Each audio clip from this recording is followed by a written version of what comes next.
Moving to our sixth question of part C, data processing for complaint units.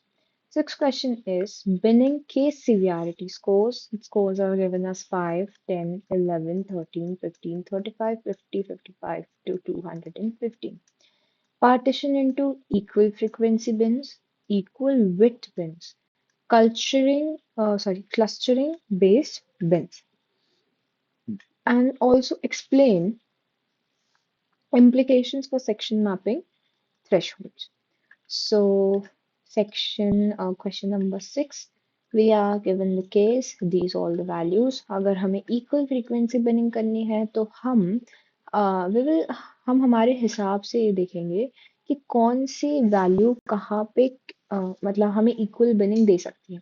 We will calculate the total number of values कि हमारे data set में कितनी total number of values हैं. तो यहाँ पे 1, 2, 3, 4, 5, 6, 7, 8, 9, 10, 11 and 12. 12 values हैं.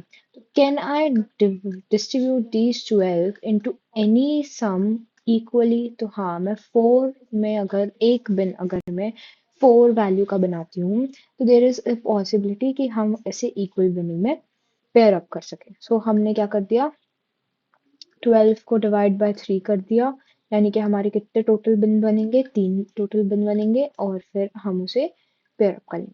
This is a hit and run case. Equal frequency by bins में हमें खुद ही ये डिसाइड करना होता है according to the given data कि हम कितने बिन्स बनाएंगे.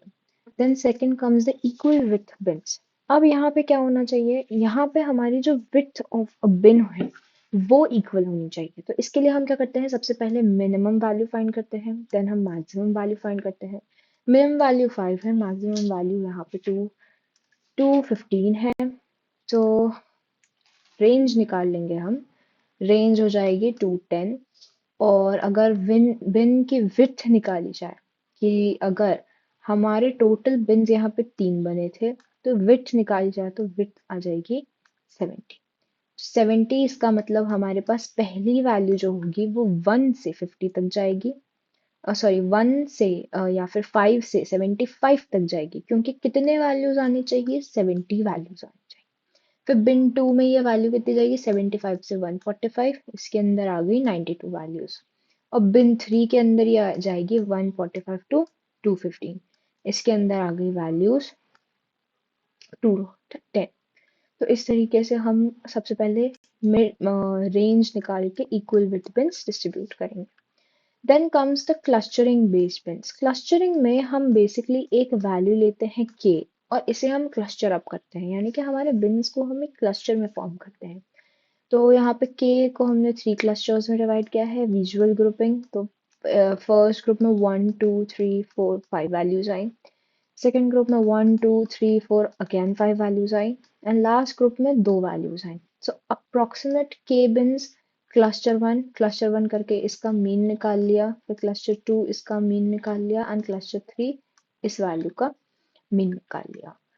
So this was all about question number 6, case severity with equal frequency bin with clustering with k-means and implication of section mapping thresholds. Now I move to question number 7 in our next video.